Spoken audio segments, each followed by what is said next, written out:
Hey, and welcome to this studio tour of the Rapid Flow Studio in 2025. But first, I want to thank you for 4,000 subscribers right here on YouTube. We hit 4,000 today. I can't really believe it because it's gone really fast. It seems like only just now we hit 3,000, and yeah, the channel is really growing fast. So thank you very much for subscribing, for following, and especially for your comments and feedback. Yeah, it really means the world to me when I hear that something that I've done has helped you in your production. So anyways, let's dive in. Let me show you what the studio is looking like and which are the pieces of gear that has proven themselves and that have stayed in continual workflow. I'm just going to pause the recording and then I come back. I'm going to move this camera so we can check out the gear. All right, let's go. Okay, let's start over in this corner. What you can see down here is the Waldorf Zahnburg. It's an amazing e-piano. I love playing it just for practicing piano and things like that. I used it a lot actually this summer when I was doing my studio retreat, when I was recording a lot of music here. And yeah, it's a beautiful, beautiful instrument. It has a bit of a bug that one of the keys doesn't really respond with velocity. Amazing thing, but it has its quirks. I gotta open it up sometime and fix it. But yeah, it's something that's a bit lower on the priorities list, but I still play with it a lot and just kind of octave around. This is something that came pretty recently, actually, after Super Booth in 2024. My goodness, that's actually half a year ago. Time flies, almost a year ago. So this is a Dominion 1 by MFB, and I'm a big MFB geek. I think everything they do is really amazing. This, in my opinion, is the best bass synth money can buy. And I actually saw this on Espen Kraft's channel back when he still thought hardware was cool.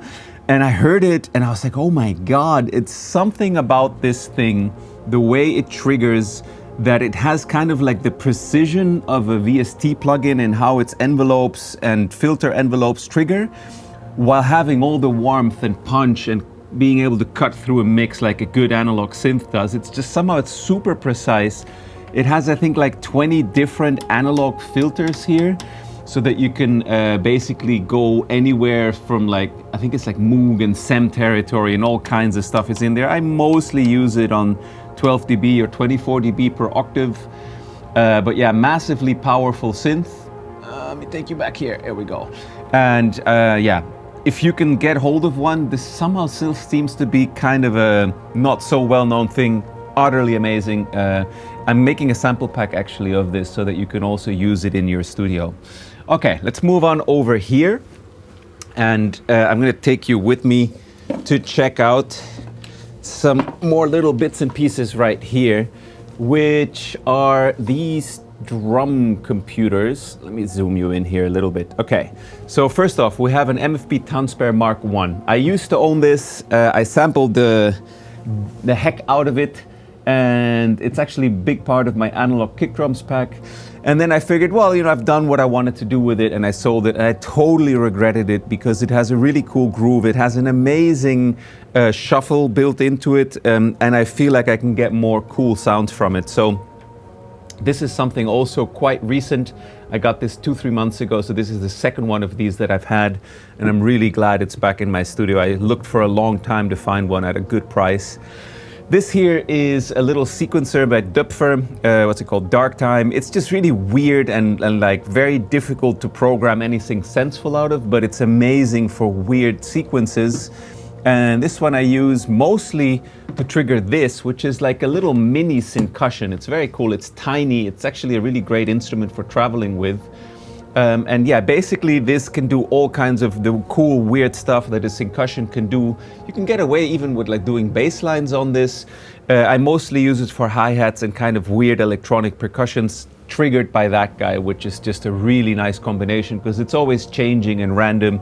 You can get this to play forward, backward, and to kind of do different lengths on them so that you're always getting nice variations. This guy here has become, let me go back here a bit, has become really an integral part of making music and doing YouTube videos, because I used to do it with a cable attached and it was just, yeah, really annoying. And this has given me a lot of freedom. It's the III TMA2 Wireless Plus X Pro, something or other, but in any case, super amazing tool. They sound good to work on when you're making music, but they don't sound flat enough, in my opinion, to mix on, but I created a curve for these on SonarWorks, is it called? The software for basically EQing headphones and speakers, and I created a curve for this that is very close to VSX now.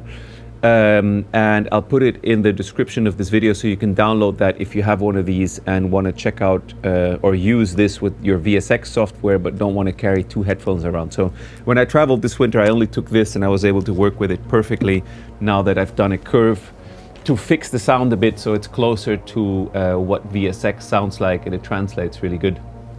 Okay, this is also a new addition. Eventide Harmonizer DSP 4000. This was the first unit to have the black hole algorithm, and I'm a total nerd for that algo. I use it a lot on my synth patches, and I just wanted to know what it sounds like on hardware compared to the plugins. I'm actually going to do a video on this, comparing this to the, let's say, Mark I plugin, the little black one that you know, and then now there's the immersive one that came out. I'm going to be comparing the three of them. Thank you very much to Eventide for providing me with a license for the immersive plugin. As soon as I have that up, I'm going to link it somewhere here in the description. But yeah, it's very interesting to hear the differences between the three.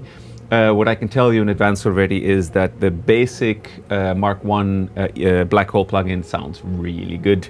Actually, yeah, well, I mean, the immersive one sounds incredible also. This sounds very cool also. You'll hear it on the video. It's an interesting thing to check out, I think. This here is the Oberheim Matrix 1000, which if you can grab one, I can highly recommend. It's completely a sleeper somehow for analog synths. It sounds amazing, super wide, super fat, has 1,000 really good presets in it. And yeah, it's one of these devices that I heard it at a friend's house and I'm so happy that I got it because it sounds absolutely incredible.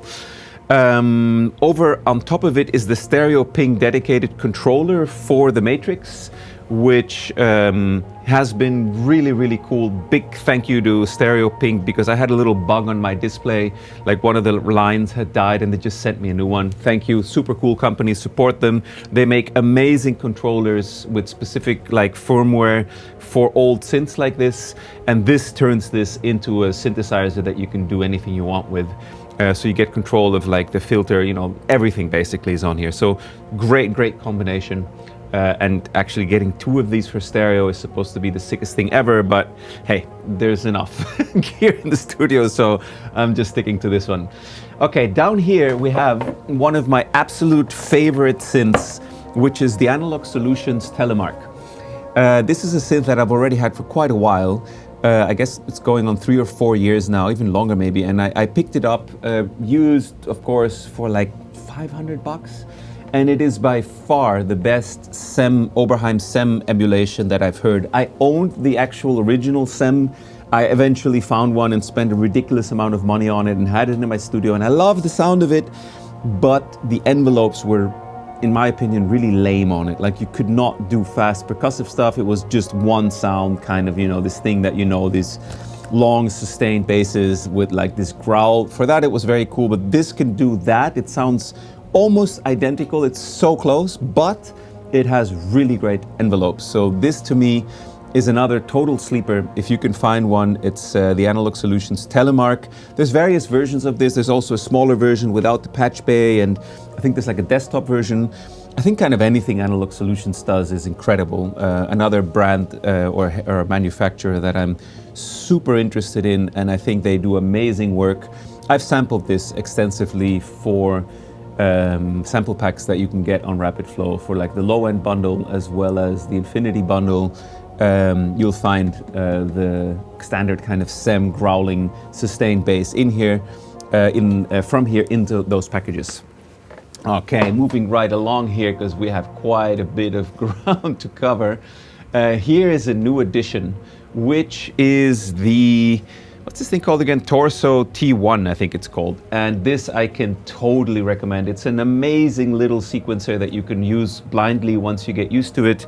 It helped me find a whole bunch of new melodies and chords and stuff, progressions that I just was not doing. Wait a minute, let me give this thing a nice little look here. I'm a very bad YouTuber. I never remember to dust off these things before I start videos. So Yeah, totally amazing device. It's not cheap. I think it's like about 500 bucks. I got this used, but I can totally recommend it. I love it. It's super inspiring. You can run a whole set off this because it has 16 sequencers in it. I've seen people, there's some guy on YouTube that basically got me into it, that's showing how he runs his whole set on just this little device. Ultra powerful, algorithmic sequencer. Can totally recommend checking this out if you're looking for something inspiring to do melodies and harmonies with. Now over here above it, if you follow my channel, you know this guy already. It's the Arturia BeatStep Pro, which I think, whoa, that's going a bit far. Yeah, there we go. Is a totally somehow, I don't know if it's underappreciated, but I don't see it very often. It has 3 sequencers, 2 monophonic and 1 drum sequencer. This is triggering some drum computers that are over in the corner that I'm going to show you. This is triggering the Analog Solutions Telemark, and this is triggering the MFB. And it's super tight. It's getting its clock from the ERM multi-clock via MIDI. You can trigger so much stuff with it. It's so fast. It's amazing for doing bass lines that are just kind of groovy and weird, because you can just tap away on it and it'll record stuff in the top here, and you can see exactly what you've done. Yeah, I can really recommend this little sequencer as a first sequencer for your studio. This absolutely would be my recommendation. Check it out if you haven't already. Super nice little machine. Okay, moving right along. Up here we have the Louder Than Liftoff Silver Bullet Mark II, which was kindly sent to me by Louder Than Liftoff for doing some content for them. You'll find a bunch of videos on my channel about this device in the context of electronic music. It's a beautiful saturation tone box. It has an API type sound to it, a Neve type sound to it. It has an SSL type saturation here. Amazing EQ, nice insert point, great mic pre's. It's kind of a it can do it all box. I think for the rack space that it occupies, it's just so useful in so many situations. I can absolutely recommend this box. There's a cool plugin of it also on Plugin Alliance, so you can actually buy it directly from Louder Than Liftoff, which I would recommend doing to support companies like that. So yeah, you can buy it from them. They've coded it themselves, but yeah, the hardware is just beautiful, and I use it mostly to track stuff through and on my masters. With on the insert point, the box that you see slightly above it here, which is the Foot Control System's P3S mastering compressor, which is just incredible. Apparently, the last Daft Punk album was mastered with this device. I was really lucky. I got it really cheap in Switzerland, and I love it. It's like it can do any kind of compression. It can be super controlled and unobtrusive, or it also has Class A transformers that you can bring in, has all kinds of really cool auto-release functions. Yeah, it's beautiful, and it sits on the insert point of this, which is my mastering chain. Above it, or what am I saying, below it, you'll see the Rupert Neve Designs master bus processor. I honestly don't hit the limiter and compressor on this very hard. I usually just have one light of dynamic range reduction going on here, but there's something about this box that when you send signals through it, it just immediately sounds like it just sounds expensive. It's weird to say, it just sounds like a record. It sounds like it was put through a big console. It just has tons and tons of vibe while being clean, and the stereo spreader and depth EQ, I just, as you can see, just add a little bit of it, and it just makes anything you send through it sound so beautiful, and it just makes it very elegant, anything you send through it. I love using this device. It's, yeah, it sits on my master bus, so these 3 devices here are basically my mastering chain.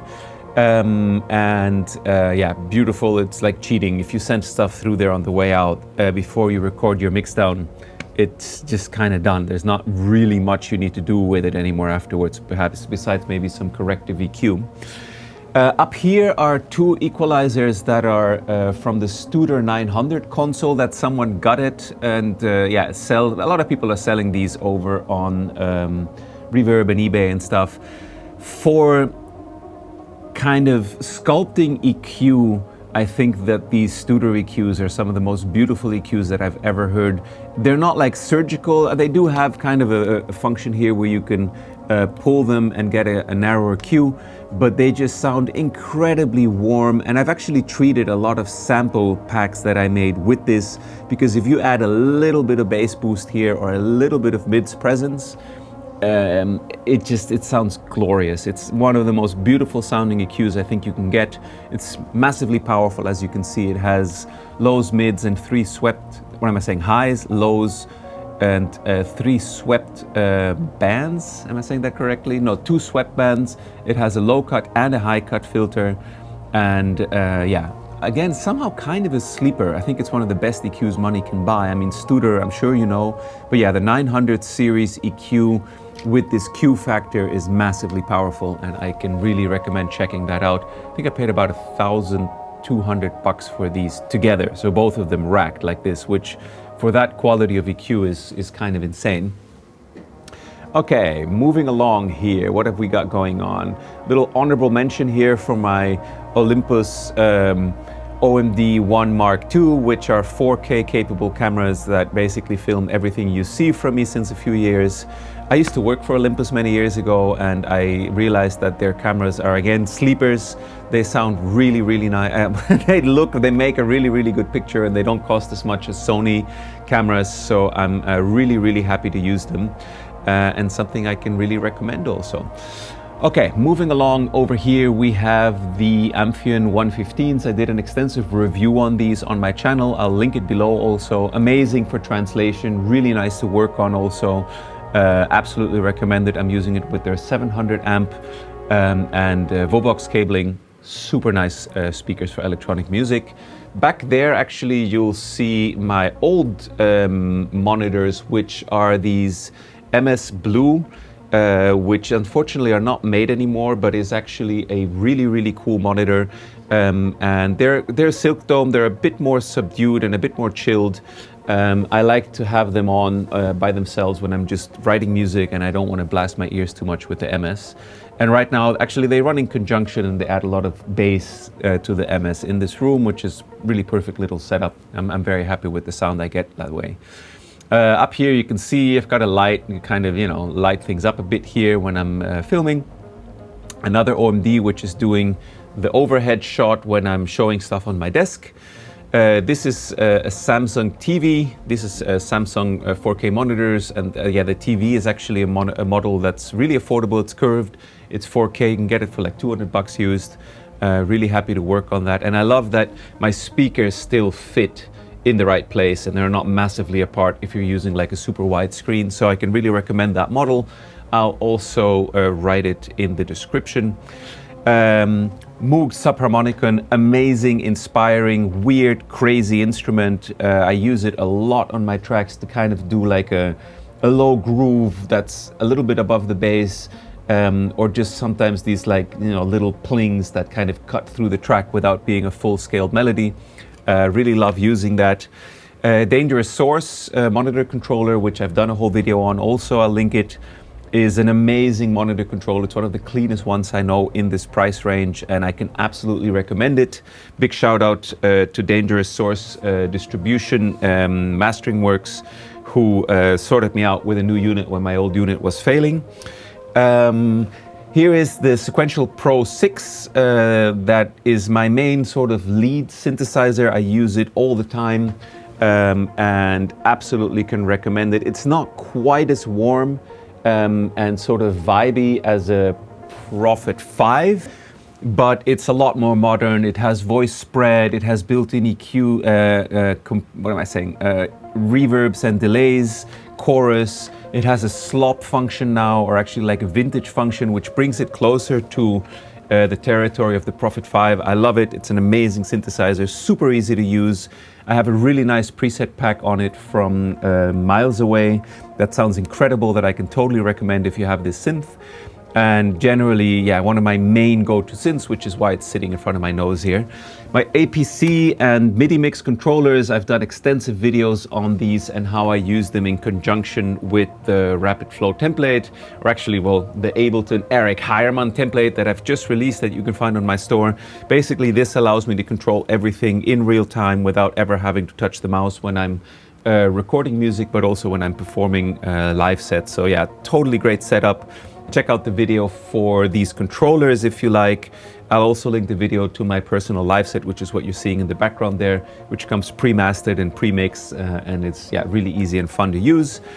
This little guy here, let me just zoom you over, is the Novation, God, I always forget the name of this thing. What is it? Launchpad Mini Mark III, which is like a really nice bread and butter quick device. What I use it for is launch loops in my set for percussion and stuff like that. So I like to have dedicated place to just launch percussion stuff while I'm composing or while I'm playing live, to just be able to bring in an open ride, you know, or like a percussion loop or a breakbeat or something. That's what this is dedicated for. So normally speaking, this is fully loaded with the percussion samples that you can see over here. And let me just scroll over there so you can see the way that it normally works. And now, as you can see down here, if I take you back quickly, I basically have a whole bank of loops ready to go at all times. I have like risers, crashes, reverses, shakers, rides, hi-hats, breakbeats, etc. all on here. And they're set up in such a way that even if I move to a next scene, they don't stop playing. So I have a lot of control here. The way how I stop them is by using this lower row here, and then I can actually stop specific loops if I don't need them anymore. Really, really nice workflow that I have covered. Have I covered it? I don't think I've covered it yet on a video, except the Eric Heiermann Ableton Live template video, instruction video that I will link, that shows actually how all of this stuff works, if I'm remembering correctly. Okay, moving right along. Back here, one of the most important pieces of my studio, which is the ERM multi-clock, now made by a company called Floating Point Instruments. It's the same device, and this is what keeps everything in time with each other tightly and with the DAW in the studio. Any synth that is ever running off any kind of clock, also the sequencers over here that I showed you before, is getting its clock from the ERM multi-clock. And if you have a complex studio, it's a must-have in my opinion. Just being able to tweak a synthesizer's arpeggio timing or the sequencer timing on a rotary knob is priceless, because you can finally get any beat loop, any melodic or harmonic component you're making super tight using these rotaries, which is incredible. I never really use the shuffle, but just for the timing accuracy, it's a totally beautiful, well-made device. Over here you can see what am I saying? Not adapter. It's a Flux signal analyzer. It's the cheapest version they make, but it's totally enough. It's super great to always have it in view and know exactly how loud my levels are, how my stereo width is doing. It's a super useful tool. I use it a ton. It's basically always loaded on the screen when I'm doing anything. And I have it set up in such a way that I can exactly read if I'm overcooking my mix or if things are cool. Yeah, wonderful tool. I have a very extensive video on mixing with this and adapter AB that I also use a lot on my channel, which I will link below. My goodness, I've done a lot of videos on this gear, I'm realizing. All right, moving right along. And we're going over, I'm gonna take the camera a bit closer so I can show you things a bit nicer. How about here? Okay. So this is my left rack. So the rack that we started with over here, basically that rack is kind of like a mastering rack. It's more to do with the output of my studio than with the input.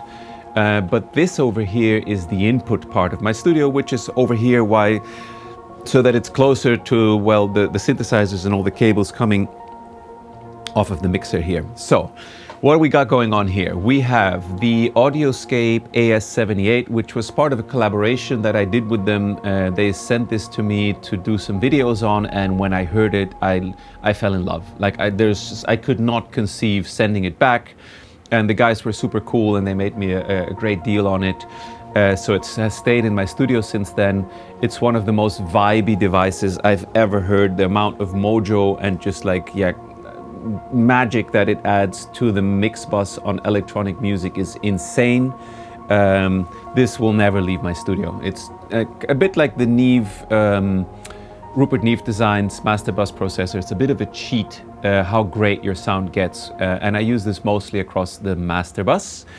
Above it is the Audioscape 260VU, which is obviously a DBX 160 clone. Amazing on the drum bus for everything that's not kick drum. It just makes hi-hats, snares, shakers and everything sound incredible. And that's all I use it for. I just dump it in there. I've just realized now as I'm telling you this, I forgot to mention, God, that's a kind of a horrible mistake. I forgot to mention the API 2500 sitting quietly in the rack there, probably being very offended. That gets used pretty much exclusively for kick drums. My kick drums, if they're not been pre-processed, run through that because it does something really cool. I saw that on some videos from Hannes Bieger. And yeah, I realized like, wow, what it does to the kick drum is incredible. I never really use it as a mastering processor, like on the mix bus.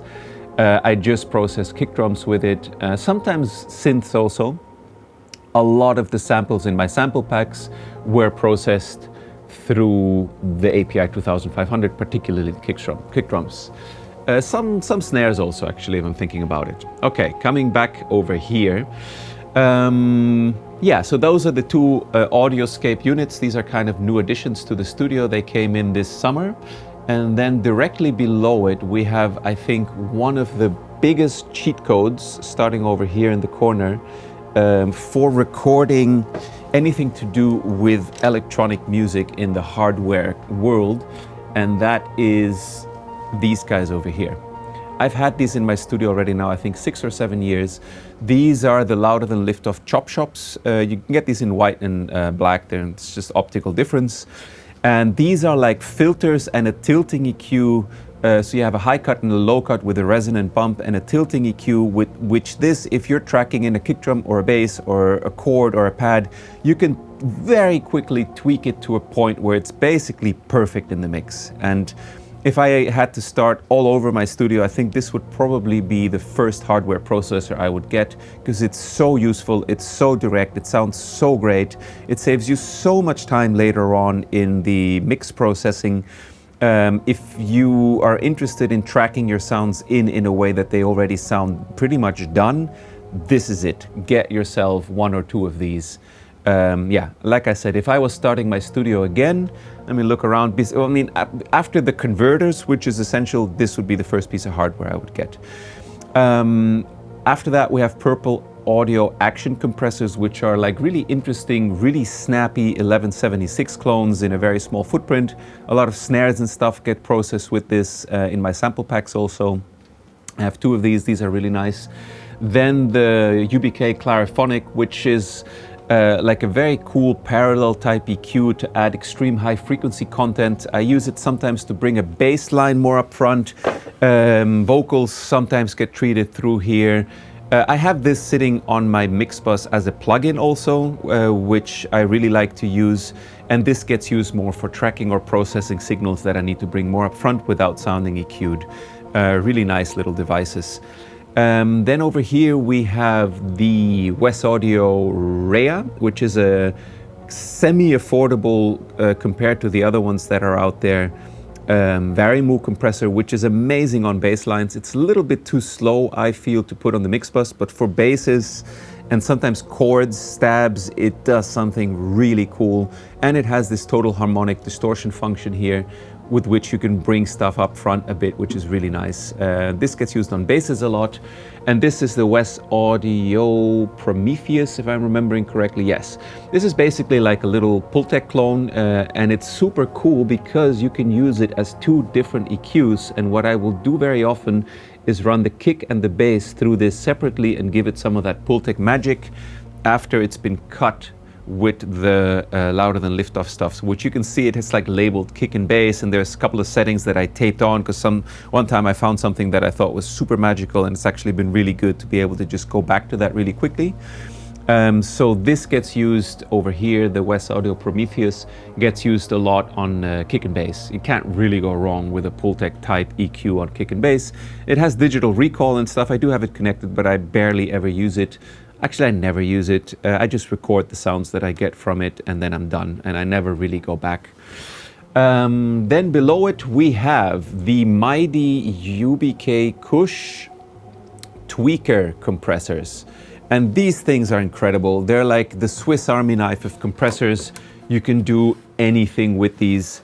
Let me bring this up here a little bit. Okay, so yeah, there's like some really cool, what he calls analog presets on the website of UBK Kush. Actually, I think they're missing now, but I downloaded them. You can get this thing to sound like 5 different kinds of compressors, 1176, and I think there's a setting even that's supposed to approximate Empirical Labs, the Distressor, LA2A. It's amazing for everything. The distortion on it is incredible. It sounds so cool when you gain this into distortion. It has parallel compression. It has like a way to make the sidechain listen to the signal in different ways, which heavily affects the way it's compressing. You can stereo link them. It has like super fast to really slow release, attack and release, different kinds of curves on it. Yeah. So the curve is like the ratio, basically. Amazing compressors. Also somehow totally underestimated in the market. I think as a starting compressor, this would be my recommendation, because you could basically be happy with like these 2 guys and this in a studio. Maybe one more EQ for doing like broad sculpting stuff like the Saturators I showed you, and with that rack I could pretty much do everything I need. Because these guys are so flexible. So yeah, super cool. I can highly recommend looking into them. I'll do a video on these one day because they really deserve it. They're really cool compressors. Okay, moving along over here. Samson patch bass from the affordable ones. I think these are the ones to get. The Neutrik ones apparently, yeah, can get buggy a lot. I know it's a hard thing to say about Neutrik, but yeah, in the case of their patch bass, a lot of people have recommended me the Samsungs. They also have the Normaling on the front, which I don't use much, but it's nice to have. And I use this and not, what are they called, flock patch bass, because I'm old school and I just love being able to see where things are patched physically. And also the flocks are super expensive for what actually works perfectly fine in the analog domain. And all this stuff is kind of, well, is it normal? What do you call this? Yes, it is normal. This is normal so that, for example, this is all my Orpheus converters. So that this is actually normal, so I can use all of this outboard gear as plugins in the DAW.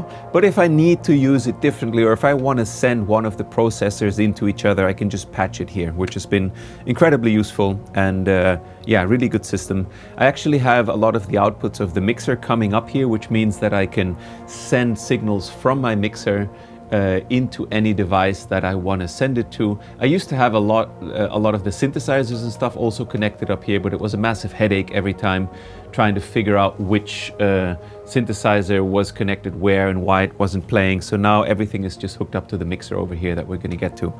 Really cool patch bass. Then below here are my primary converters, and that's what I mentioned, like if I was starting over again with a studio, after a computer and software, the first thing would be a Quantum Presonus type converter, because it's incredibly low latency and sounds really good. And then after that I would get a used Prism Orpheus and run that in here as an ADAT converter, because these things sound incredible and they have become reasonably affordable because FireWire is no longer supported. But nobody really knows, I think. You can just use these. You can set them up in such a way that they just act as an ADAT converter up to 48 kilohertz, and you get like 16 channels of pristine audio in and out of your DAW with super low latency through the Presonus here, the Quantum, which is acting like a Thunderbolt bridge into the computer.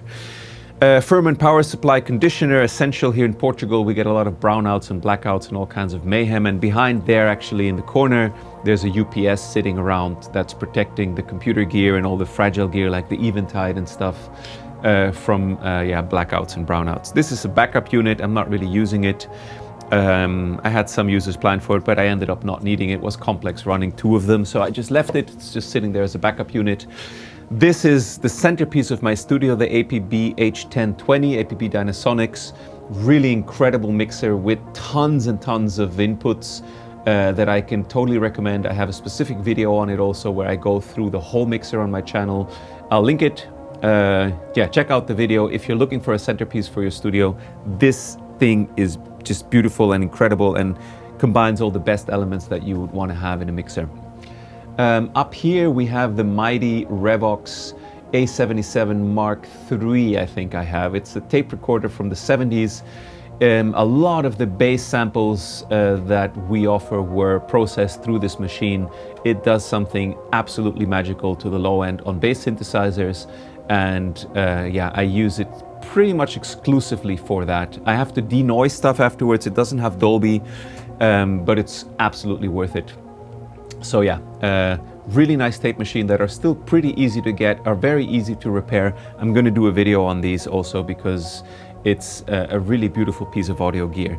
Over here is a couple of little effects processors. I have the GFI system, what's it called? Specular Tempest, delay and reverb combination, the DBA rooms, and below it is this really old school device from Sony that can do really nice delays and stuff. I use them from time to time, not as much as I should. I should probably bring these up on the desk when I have a bit more space. Recent addition is I got this Chase Bliss, what's it called, Mood Mark II, which I think basic difference is just that it's stereo, because I'm doing a project where I'm doing kind of yeah, music for meditation and stuff, and that thing just outputs that without any kind of effort. It's really nice. This is a Poly D from Behringer, which was kind of a spontaneous thing that I wanted to get to just do some weird chord stuff with. I totally regret it, not really for this reason only of like Behringer having a very weird kind of policy on cloning all kinds of instruments, but mostly just I found somehow, I don't know why, but I haven't really gelled with it, even though it does sound good. But yeah, I don't know. I think I'm gonna move, probably just get rid of it. I'm gonna, yeah, sell this. If you're looking for one of these and you want a good price on it, hit me up on YouTube, because I'm gonna sell this. I can ship it to you anywhere in Europe via UPS. I've barely used it, and yeah, it's time for it to go. It's just kind of sitting here. Nice device, but I just somehow have not really connected with it. Whether it's because of the vibes it has, I don't know. I just have not connected with it. Vermona Performer Mark II, beautiful instrument. Actually, this whole little corner here was inspired by Federico by Aura Music, because I saw how he was using the arpeggiator on this to control the Performer, and I've started then doing something similar with it. The Octatrack is used basically as an arpeggiation box only for this, and for that it is incredibly powerful. Yeah, really, really nice combination. And this is an amazing synth that I can recommend. It has tons of character. It's a little bit finicky, but if you want to see a master at work using this synthesizer, check out Aura Music's channel. That I will, well, you know Aura. If you're watching my channel, I know you know Aura. So yeah, if you haven't seen his jams on the Octatrack with this or with some other sequencers, absolutely worth checking out. He does incredible stuff with just this and some delays and reverbs and a sequencer. Below it is a Lexicon PCM80 that I snatched up one day when I found one cheap. It has some really nice long reverbs that I use from time to time, but if I'm honest, I probably shouldn't have gotten this. It was kind of a thing that I wanted to hear what Lexicon reverb sounded like out of a box, and to be honest with you, I think plugins have gotten so good with reverb that I don't really think these kinds of things are a worthwhile investment anymore. A little bit of a sad story. We have to go down to the floor here now. Over here is sitting an LA2A clone by, what are they called again? Golden Age Audio. This thing weighs a ton. It consumes massive amounts of electricity. It's basically two LA2As. I've once sent a vocal through it where it was just incredible, but I don't really use LA2A type compression much in my studio, and somehow I just did not end up using these much, so I don't know, maybe I will sell them. I'm not quite sure. Over here is my MIDI interface, which is an ESI MIDI interface that has 16 in-out, where you can kind of choose what they do. It's been super reliable, can very much recommend it. And now we're coming to what I think I can actually, in all honesty, say is one of my favorite additions to the studio recently, which is the Nord Wave 2. This is an incredible machine. I've done a bunch of videos on my channel showing its sampling capability, showing all of its cool features and the way that it's so easy to sculpt cool sounds with it.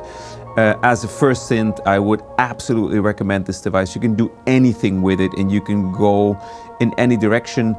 The only thing is, I don't think its analog synth sounds are its strength. Well, it's not, right? It's like a, what do you call it, a digital modeling type synthesizer. You can sample analog synths into it and it'll sound incredible, but the way how fast it works and some of the sounds you can download from Nord keyboards are incredible on it. Super inspiring machine. Really, really happy to have it in my studio, and a big thanks to Sound Service, the European distributor of Nord keyboards, for that collaboration, because this was another device after I heard it, I could not let go of it anymore. It's unbelievably inspiring. All right, we're getting there, moving along. God, I think this video is already half an hour, isn't it? Oh my goodness, this is a long video. Okay. I have an issue, people. I know I have an issue with gear. Okay, what do we have going on here? This is a Prophet 600. That is one of my favorite synthesizers. I use it a ton. Beautiful for pads. It's very unstable. It does not have the Giggly Mod, which will never touch it, because I think the originals without the mod sound way better. And yeah, just a beautiful, it has kind of the old Prophet 5 vibe with a little bit more edge. Absolutely love this, can really recommend it. It's actually a bit of a sleeper also. It's not a synth that I think is as lusted after as a lot of other stuff on the market. Actually over here we skipped, there's a Digitech Talker, which is like a talkbox type plug-in pedal, which is really cool. I used it a lot this summer for doing kind of vocals over my tracks. Really great tool if you don't know how to sing but want to do vocals. And then over here is the mighty Moog Muse, which is, especially with the Limbic Bits sound pack that I have for it, is incredibly inspiring, and I love using. Beautiful synthesizer. Yeah, really, really cool step for Moog, and something I can highly recommend checking out.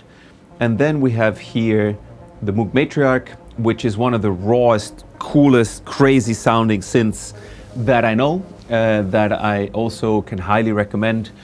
Get this if you want raw Moog tone, fat bass lines and sick chords and sort of interval tuned sounds. Get this if you want like a lot of kind of variation and weird pads and kind of more controlled sounds. They're very, very different, I think, but yeah, there's actually a comparison video on my channel also where you can hear them head to head and make up your own mind. Here's an 808 clone made by 8raw8, a French company, really amazing, sounds super good, amazing for toms, kick drums. Yeah, I use this a ton. I've sampled this, I'm still working on the sample pack, bear with me, it's coming. It's some of the best tom sounds that I've heard, together with the MFB1. Oh no, we lost the camera. Let me pause here a second, see what's going on.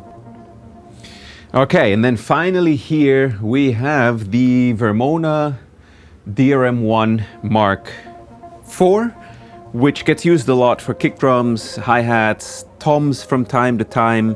Really nice machine. Yeah, really interesting sound. Sounds very untypical, which is why I got it, because it can do a lot of cool sounds. I sampled a lot of kick drums from this for my sample packs. And yeah, really, really nice machine. Also quite a bunch of snares and hi-hats came from this.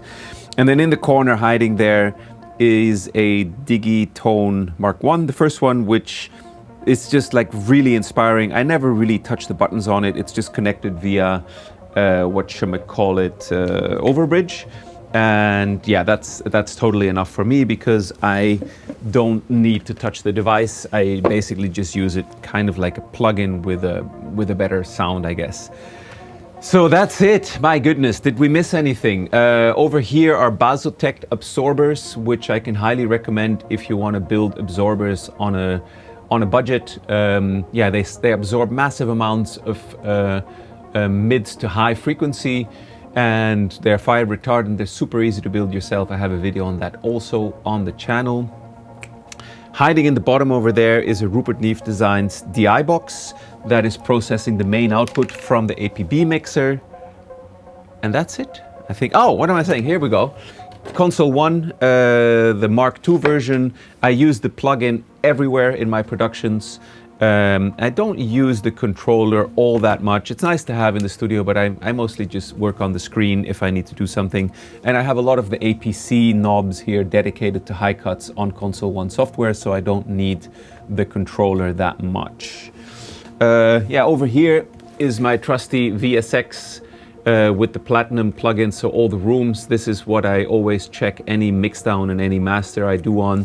This is core to the studio. It's super important for me because I trust this 100%. I've never had a tool that translates better than this. So this is my final check for anything I produce, including my sample packs. And what am I forgetting here is the Waldorf Iridium keyboard, which is my main keyboard. It's the best keyboard keybed that I know. It has polyphonic aftertouch. It sounds incredible in itself. There's a bunch of videos on my channel on this also.